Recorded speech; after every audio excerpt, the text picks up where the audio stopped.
Good morning children's. आज हम बात करेंगे साक्षात्कार के प्रकार की। इससे पहले साक्षात्कार का अर्थ और विशेषताओं के बारे में मैंने आपको बताया था। साक्षात्कार के प्रकार में उद्देश्यों के आधार पर अवधि, क्षेत्र, औपचारिकता, उसमें भाग लेने वाले व्यक्तियों की संख्या आदि के आधार पर साक्षात्कार के प्रकारों का जो वर्गीकरण है वो किया गया है। अब इसमें सबसे पहले साक्षात्कार के उद्देश्य के आधार पर तीन प्रकार के साक्षात्कार हैं: निदानात्मक, उपचारात्मक और अनुसंधानात्मक। अगर पहले हम बात करेंगे निदानात्मक साक्षात्कार की। जो निदानात्मक जैसे नाम से स्पष्ट है कि जिसमें किसी समस्या के निदान के लिए प्रयास किया जाता है। तो इस प्रकार के साक्षात्कार में कोई भी जो सामायिक समस्या है उसको कारणों को ज्ञात करने की कोशिश की जाती है।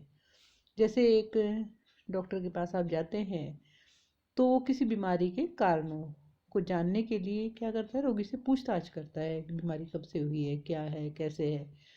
उसी प्रकार से सामाजिक समस्याओं और घटनाओं के कारणों को जानने के लिए अनुसंधानकर्ता सूचनादाता से साक्षात्कार करता है।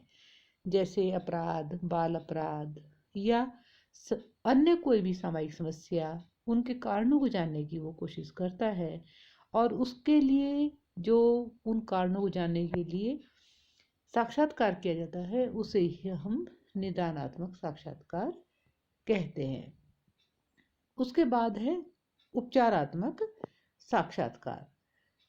उपचारात्मक साक्षात्कार जिसमें हम सामाजिक समस्याओं को के कारणों को जान लेने के मात्र से ही समस्या हल नहीं होती, बल्कि उस समस्या को दूर करने के लिए कुछ उपाय भी किए जाते हैं। वो उपाय क्या हो सकते हैं, वो क्या सुझाव हो सकते हैं, उसके लिए लोगों से जानकारी उस पर ली जाती है।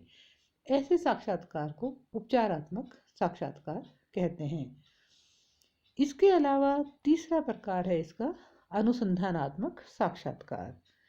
अनुसंधानात्मक साक्षात्कार का उद्देश्य सामाजिक जीवन और घटनाओं के बारे में नवीन ज्ञान और नवीन तथ्यों की खोज करना होता है। सूचनादाताओं की भावनाओं, विचारों, मनोवृत्तियों, मूल्यों, आदर्शों आदि के बारे में जानकारी प्राप्त करने के लिए इस प्रकार के साक्षात्कार आयोजित किए जाते हैं। इसके बाद है नंबर 2, सूचनादाताओं की संख्या के आधार पर। सूचनादाताओं की संख्या के आधार पर दो प्रकार के साक्षात्कार हैं, एक व्यक्तिगत साक्षात्कार और दूसरा सामूहिक साक्षात्कार।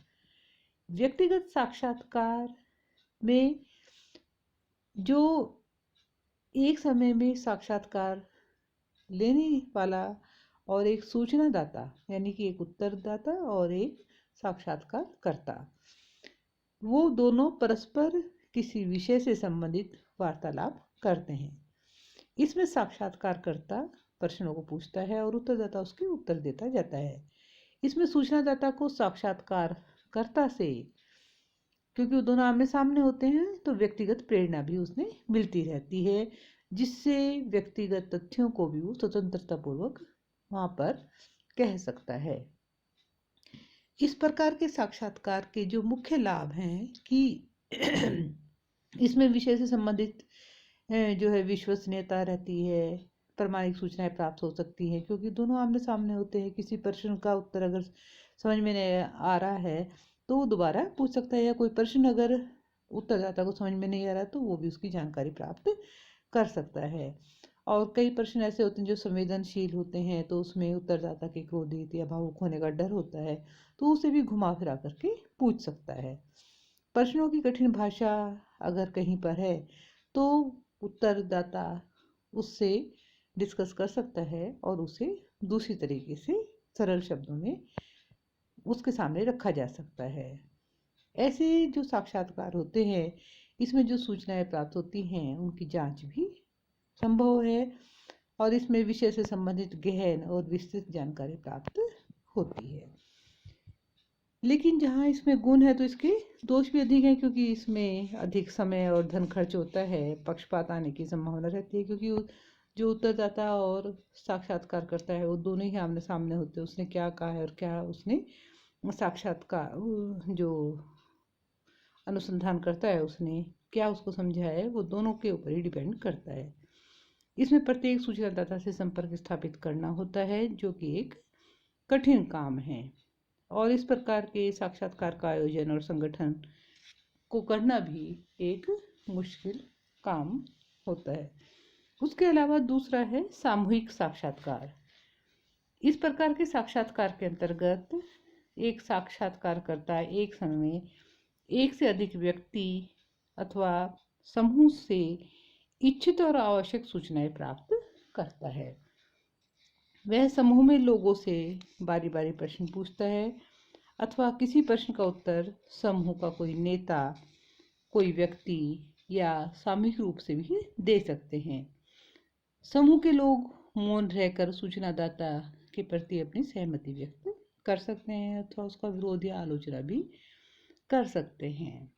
सामान्य जो विषय होते हैं उनके बारे में इस तरह के जो साक्षात्कार हैं यह वे आयोजित किए जाते हैं, और ये माना जाता है ये विधि कम खर्चीली है, विस्तृत जानकारी प्राप्त हो जाती है और विश्वसनीयता और प्रामाणिकता रहती है। दूसरे व्यक्ति क्योंकि उपस्थित होते हैं और उन्हीं के सामने प्रश्न पूछे जाते हैं और उत्तर लिए जाते हैं, और काफ़ी जनसंख्या वाले क्षेत्र में सामग्री का इससे आसानी से संकलन किया जा सकता है।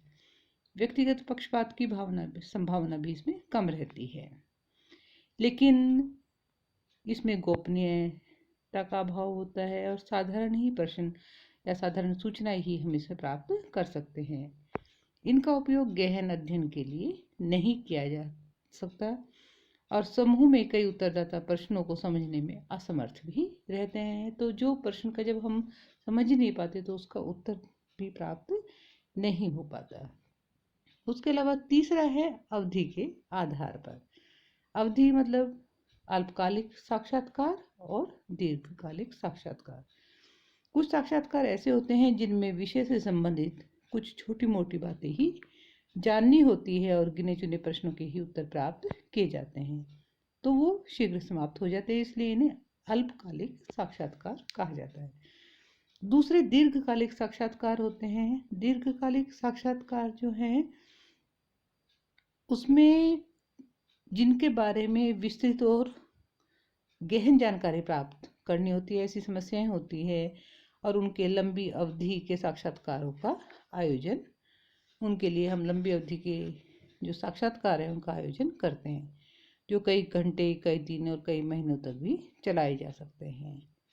मनोचिकित्सक जो होते हैं या मनोविश्लेषणकर्ता जो होते हैं, मानसिक रोगियों के उपचार के लिए इस प्रकार के साक्षात्कार का प्रयोग करते हैं। उसके अलावा संरचना के आधार पर 3 तरह के साक्षात्कार होते हैं: संरचित साक्षात्कार, असंरचित साक्षात्कार और अर्धसंरचित साक्षात्कार।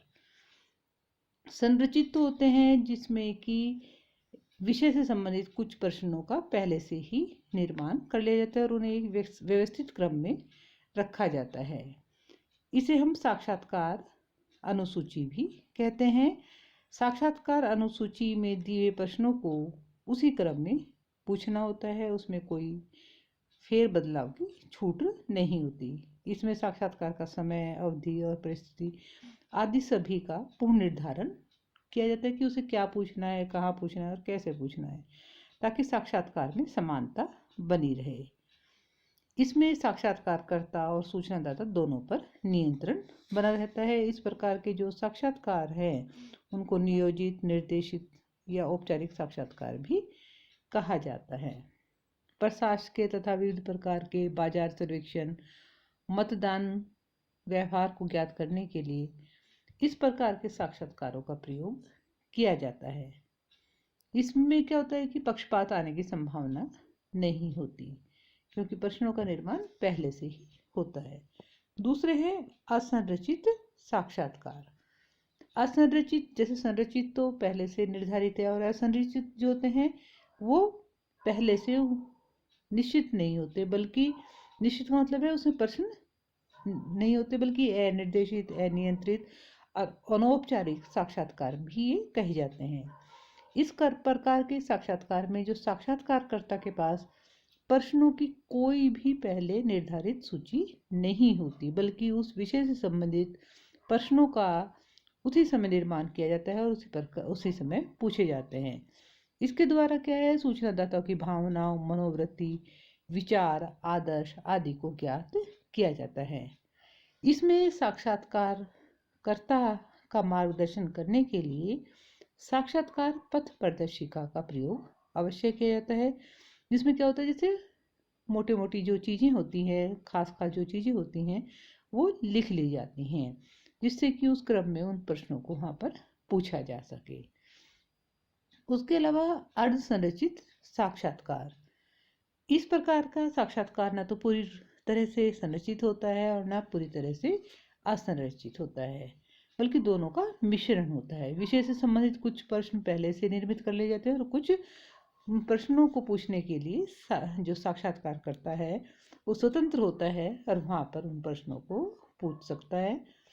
उसके अलावा आवर्ती के आधार पर, क्योंकि कई बार साक्षात्कार एक बार में पूर्ण हो जाता है और कई बार क्या होता है उसकी पुनरावृत्ति करनी पड़ती है, तो आवर्ती के आधार पर प्रथम या अंतिम साक्षात्कार, इस प्रकार के साक्षात्कार में पहली बार में ही सारी सूचनाएं संकलित कर ली जाती हैं और सूचनादाता से इस संदर्भ में बार बार संपर्क की आवश्यकता नहीं होती, इसलिए प्रथम या इसे अंतिम साक्षात्कार कहा जाता है। दूसरे हैं पुनरावृत्ति वाले साक्षात्कार।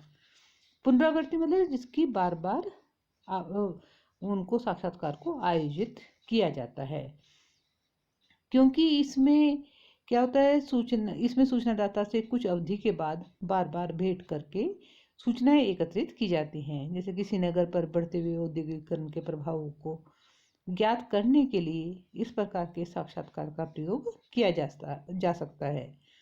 इस विधि के कई लाभ होते हैं तो कुछ सीमाएं भी हैं, जैसे एक खर्चीली प्रणाली है, समय भी अधिक लगेगा, बार बार आवर्ती होगी तो समय लगेगा, और इसके लिए स्थायी अनुसंधान संस्था का निर्माण करने की भी आवश्यकता पड़ती है।